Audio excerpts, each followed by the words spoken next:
इस प्रेजेंटेशन में हम आपके लिए एक और नॉन डिस्ट्रक्टिव टेस्टिंग मेथड लेके आए हैं जिसका नाम है रेडियोग्राफिक टेस्टिंग।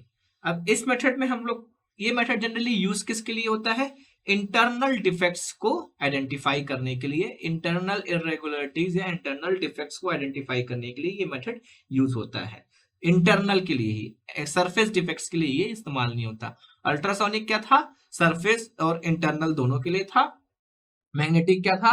मैग्नेटिक पार्टिकल वाला, वो भी सरफेस के लिए था और थोड़ा सा अंदर हो तो वो विजुअल सरफेस के लिए, और लिक्विड वाला भी सरफेस के लिए था। ये वाला किसके लिए है? टोटल इंटरनल डिफेक्ट्स के लिए निकालने के लिए है, ऐसे कंपोनेंट्स का जो कंपोनेंट्स को हम लोग जनरली कहां पे यूज होता है? ऐसे कंपोनेंट्स के इंटरनल डिफेक्ट्स को मेजर करने के लिए होता है जिन कंपोनेंट्स को हम लोग को हाई प्रेशर और टेम्परेचर में एक्सपोज करना पड़ता है, जैसे कि पावर प्लांट के कंपोनेंट्स, न्यूक्लियर रिएक्टर्स के कंपोनेंट्स और केमिकल एंड ऑयल रिफाइनरीज के जो प्रेशर वेसल्स रहते हैं उन कंपोनेंट्स के डिफेक्ट टेस्ट करने के लिए, इंटरनल डिफेक्ट्स टेस्ट करने के लिए ये मेथड इस्तेमाल होता है।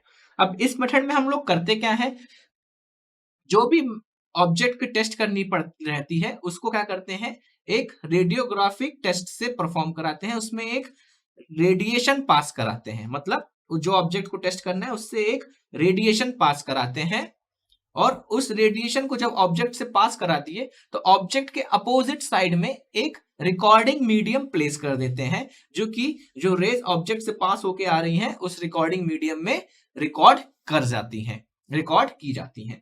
अब टेस्टिंग मटेरियल को हम लोग क्या करते हैं, शॉर्ट वेवलेंथ की रेडिएशंस में एक्सपोज करते हैं, जैसे कि एक्स रेज या गामा रेज। वो क्या करती हैं, उस ऑब्जेक्ट को पेनिट्रेट कर सकती हैं। ऑब्जेक्ट कैसा होगा? ओपेक टू लाइट होगा, लाइट उसको पेनिट्रेट नहीं कर पाएंगे जो भी मटेरियल अपने को टेस्ट करना है। लेकिन एक्स रेज और गामा रेज ये शॉर्ट वेवलेंथ की लेंथ होती है, तो ये क्या करेंगी, ऑब्जेक्ट को पेनिट्रेट कर देंगी, और जो ऑब्जेक्ट को पेनिट्रेट करके रेज ऑब्जेक्ट से बाहर निकल रही हैं, ऑब्जेक्ट के जस्ट पीछे एक रिकॉर्डिंग सेंसिटिव मीडियम अपन लोग लगा देते हैं जिसे फोटोग्राफिक फिल्म कहते हैं। उस फिल्म में क्या होता है, जो रेज निकल के आ रही हैं, पास होके आ रही हैं ऑब्जेक्ट से, वहां पे रिकॉर्ड हो जाती है। जस्ट लाइक एक्सरे, जो अपन लोग अपनी ह्यूमन बॉडी के एक्सरे करते हैं ना, उसमें भी यही होता है, जो रेज अपने अंदर जाती हैं वो रेज अंदर जाके दूसरी तरफ रिकॉर्ड हो जाती हैं और एक फिल्म में अपने को वो इमेज उसकी दिखने लगती है। अब ध्यान देने वाली बात है, इसमें होता कैसे, इसमें अपने को डिफेक्ट मिलता कैसे है, पता कैसे चलेगा? इमेज तो अपने को मिल गई, अब डिफेक्ट इसमें मिलता कैसे? अब जैसे अपने को पता है अपनी जो एक्सरेज रहती है अपने अंदर क्या है वो दिखा देता है, वैसे अगर यहाँ पे भी एक्सरेज पास करेंगे तो ऑब्जेक्ट के अंदर क्या है वो भी अपने को दिख जाएगा। लेकिन दिख तो जाएगा, लेकिन उसके पीछे प्रिंसिपल क्या है, क्या दिखेगा, अपने को ये समझना है। अब अपने को इसके लिए ये समझना जरूरी है कि जहां से ऑब्जेक्ट के जिस पोर्शन से अधिक लाइट रेस पास होंगी, क्या होगी, जहां पे ऑब्जेक्ट के अधिक रेस पास होंगी वहां पे अपने को लाइटर इमेज प्राप्त होगी, और जहां से कम रेस प्राप्त होंगी वहां पे ज्यादा रेस अपने को मिलेंगी। इस फिगर में देखिए जैसे कि क्या हो रहा है, समझ रहे कि नहीं समझे? फिर से समझने की कोशिश करते हैं। क्या होता है, जहां पे अपने को जो रेडियोग्राफिक रेज निकल रही, जो रेडिएशंस निकल रही हैं, वो डार्कर एरिया और लाइटर एरिया में कन्वर्ट होती हैं। अब मान लीजिए जो मटेरियल टेस्ट कर रहे हैं उसमें वो पूरा मटेरियल है और बीच बीच में उसमें क्या है, कहीं पे डिफेक्ट्स हैं। डिफेक्ट्स से मतलब वहां पे मटेरियल नहीं है। अब जहां पे पूरा मटेरियल है वहां पे क्या होगा, रेस की इंटेंसिटी कम जाके दूसरी तरफ दिखाई देगी, और जहां पे मटेरियल क्या होगा, कम होगा, मतलब डिफेक्ट है तो वहां पे मटेरियल क्या है, उसकी डेंसिटी नहीं है, मटेरियल कम है, तो वहां से क्या होंगी, अधिक रेस पास होंगी। और जहां पे पूरा मटेरियल होगा ऑब्जेक्ट में, वहां से क्या होंगी, कम रेस पास होंगी। अब जब कम रेस पास होंगी तो वो क्या करेंगी, लाइटर इमेज बनाएंगी, और अधिक रेस पास होंगी तो वो क्या करेंगी, डार्कर इमेज बनाएंगी। कहां पे, डिटेक्टर पे। समझने के लिए इस डायग्राम को आप समझिए, देखिए बीच में इसमें क्या है, एक डिफेक्ट दिखाई दे रहा है। जो रेडियोग्राफिक टेस्टिंग में अपन ने रेस पास कराई तो सब तरफ से रेस जा रही है, बीच में जो अपन देखिए डार्कर इमेज बन रही है, और साइड साइड में लाइटर इमेज। डार्कर इमेज क्यों बन रही है, क्योंकि वहां से अपने को ज्यादा रेस प्रोवाइड हो रही हैं और साइड साइड से कम रेस प्रोवाइड हो रही हैं, पास हो रही हैं। इस वाले में देखिए ये जो ऑब्जेक्ट है इस ऑब्जेक्ट में जहां पे अपनी डिसकंटिन्यूटी है, जहां पे अपना डिफेक्ट है, वहां से क्या होंगी, ज्यादा रेस पास हो जाएंगी, क्योंकि रेस क्या है, वो पेनिट्रेट कर रही है ना ऑब्जेक्ट को। अब पेनिट्रेट कर रही है तो जहां पे पूरा मटेरियल है वहां पे वो कम पेनिट्रेट कर पाएंगे, जहां पे मटेरियल ही नहीं वहां पे तो बहुत आसानी से निकल जाएंगी। तो जहां पे मटेरियल नहीं है वहां पे ज्यादा रेस गई, वहां से क्या हुआ, डायरेक्ट अपने को डार्कर इमेज मिली, और जहां पे ऑब्जेक्ट है वहां पे अपने को लाइटर इमेज मिली। इस फिगर में आप बहुत आसानी से समझ सकते हैं। तो अपने को जो रिकॉर्ड हो रही है, जो रेज रिकॉर्ड हो रही है फिल्म में अपने को दिख जाएगा कहां पे डार्कर इमेज है, कहां पे लाइटर इमेज है। इसी के बेसिस में आप लोग डिटेक्ट कर पाएंगे कि कहां पे डिफेक्ट है और कहां पे डिफेक्ट नहीं है। अब इस फिल्म की रिकॉर्डिंग की टेक्निक को क्या बोलते हैं, रेडियोग्राफी, और अलग अलग टेक्निक्स यूज होती हैं इसको परफॉर्म करने के लिए, जिसको क्या बोलते हैं, रेडियोग्राफिक टेस्ट। ठीक है, अब कौन सी रेस पास कराते हैं आप लोग, जनरली एक्स रेस और गामा रेस पास कराते हैं। एक्स रेस जो रहती हैं वो लेस डेंसर मटेरियल के लिए रहती हैं और थिन सरफेसेस के लिए रहती हैं। जैसे कि लेस डेंसर मटेरियल कौन सा, एल्यूमिनियम हो गया, क्योंकि एक्स रेस क्या होती है, उनकी पेनिट्रेशन कैपेसिटी कम होती है कंपेयर टू गामा रेस, इसलिए एक्स रेस जो रहती हैं वो लेस डेंसर मटेरियल की इस्तेमाल होती हैं और थिनर मटेरियल के लिए होती हैं।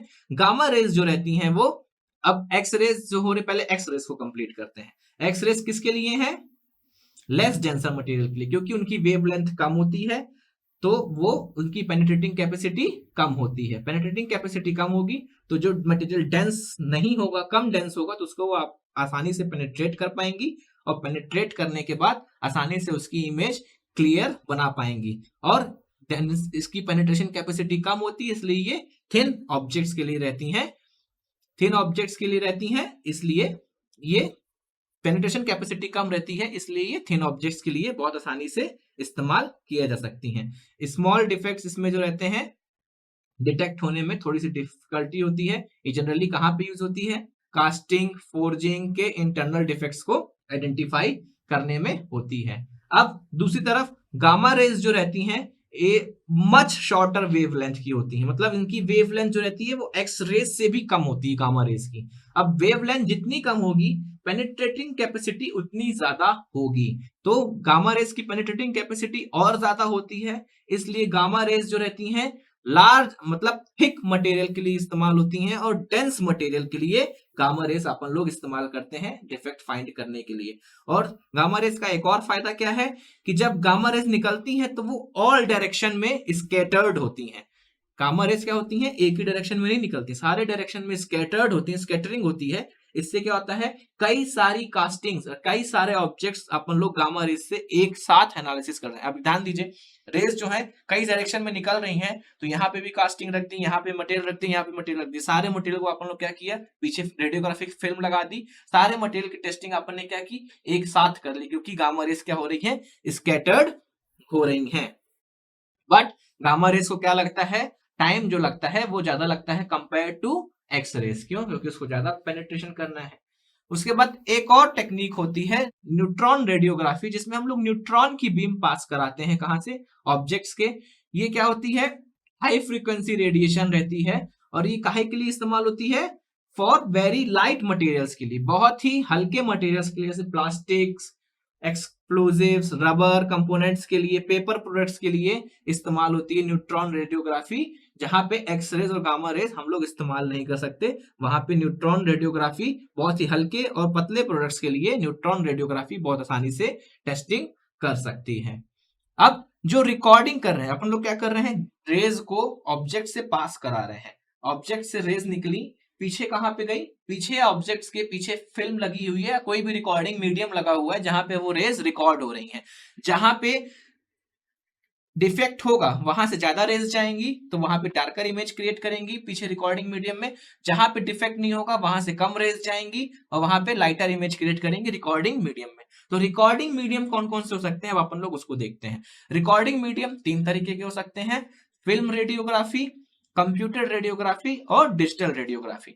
फिल्म रेडियोग्राफी में अपन लोग क्या करते हैं, सिंपल जो फिल्म अपन लोग, जो एक्सरे फिल्म अपन लोग देखते हैं, वही वाली फिल्म में अपन लोग जो रेडिएशन है उसको रिकॉर्ड करते हैं। अब ये जो फिल्म रहती है, एक फिल्म एक ही बार इस्तेमाल कर सकते हैं, इसको बार बार इस्तेमाल नहीं कर सकते, तो इसको क्या बोलेंगे, फिल्म रेडियोग्राफी।